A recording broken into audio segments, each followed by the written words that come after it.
This is our team's risk assessment of the rescue store on CPUT's Bellville campus. My teammates are Zaid Fredericks, Bukeka Makeke, Ndimpiwe Gwebani, and I'm Khariu van der Merwe.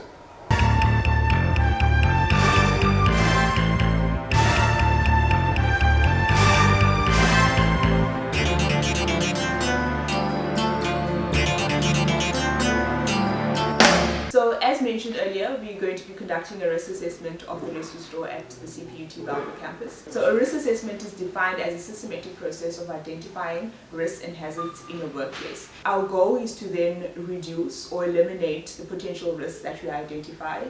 One of the primary risks that we have identified is the absence of a first aid kit.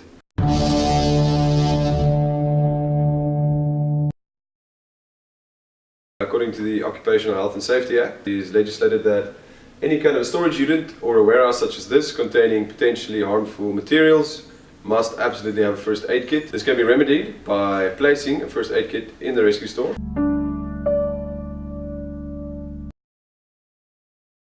This could be a potentially good spot and with very clear signage indicating where it is. One of the main risks that we have identified is the absence of your safety signs and signals around the rescue store.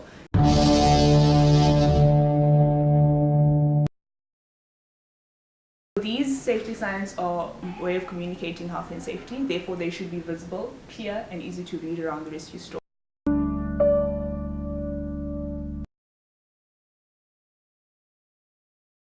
Okay, and also we've identified the inappropriate storage of heavy materials, as you can see.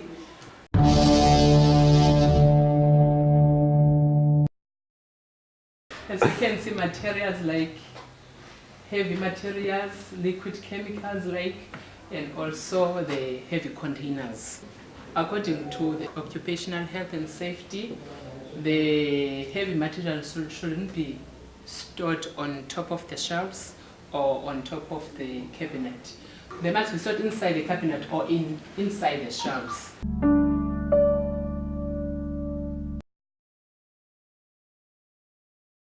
Majority of all workplace accidents can be attributed to slips, trips and falls.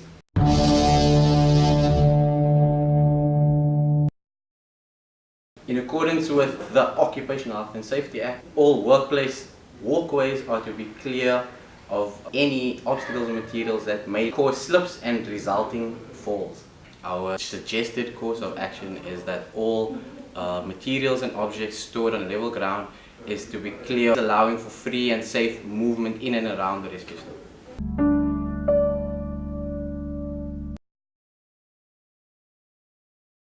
Another risk that identified is the absence of an emergency or evacuation plan that is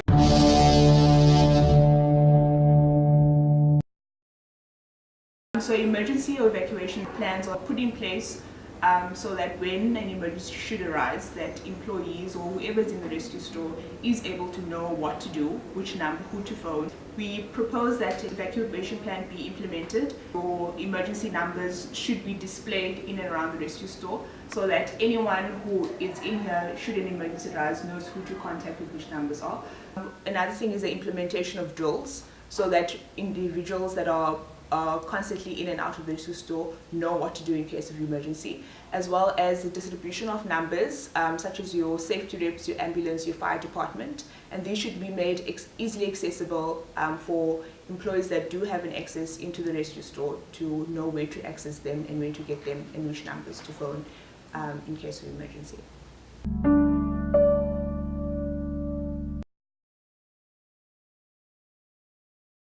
Another risk that we've identified in this rescue store is that of electrical wiring.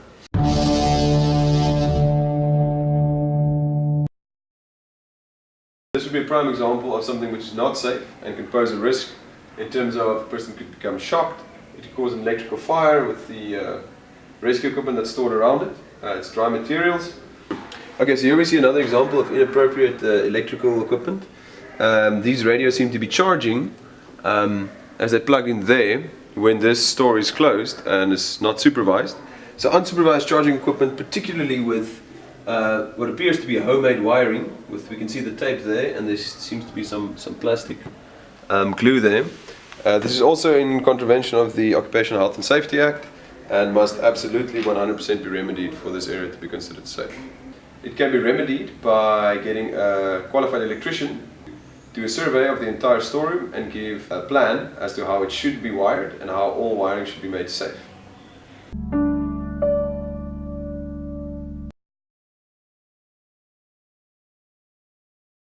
There was no restraining device that we used to protect the cylinder from falling.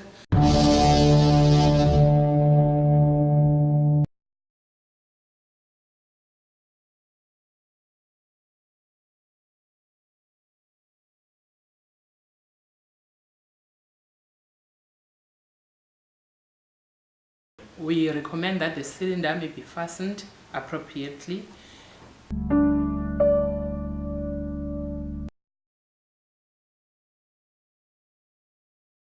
We've identified, in accordance with governmental regulations, that the lack of any identifiable labeling poses severe risk to all in and around the rescue store.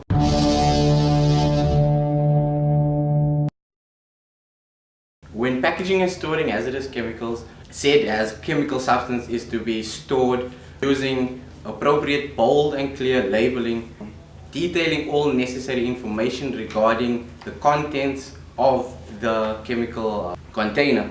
We've also identified that a more secure area of storage is to be made available for the storage of these containers. In order to rectify this hazard, all hazardous chemicals should be properly identified with clear, precise and appropriate labeling, and as well as stored in secure, ventilated, safe areas.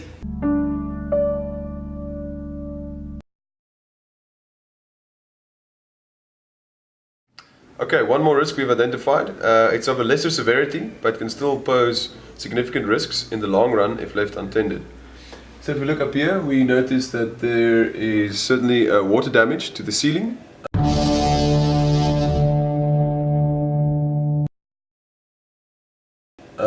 Which undoubtedly leaks when it rains.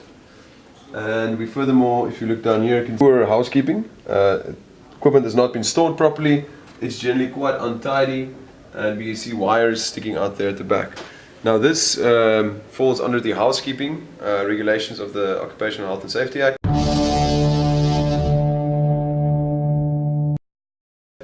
And is considered a potential hazard.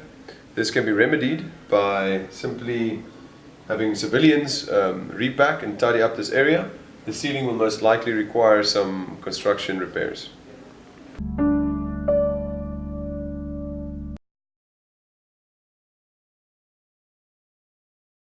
The lack of all safety markings, identification and data plates on the pressurized cylinders have been identified as a major cause of concern.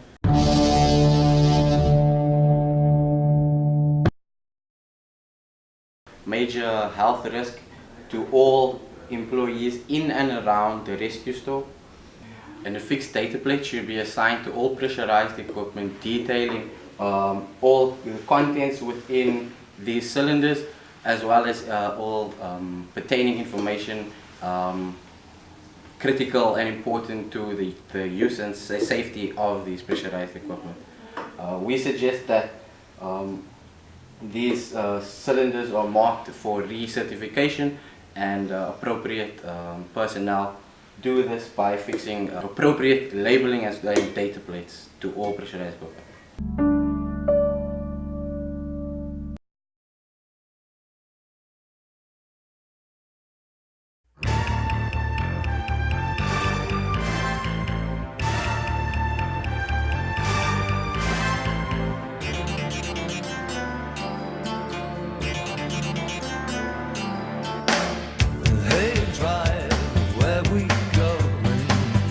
I swear my nerves are so set my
down to the wire. Set your hopes up way too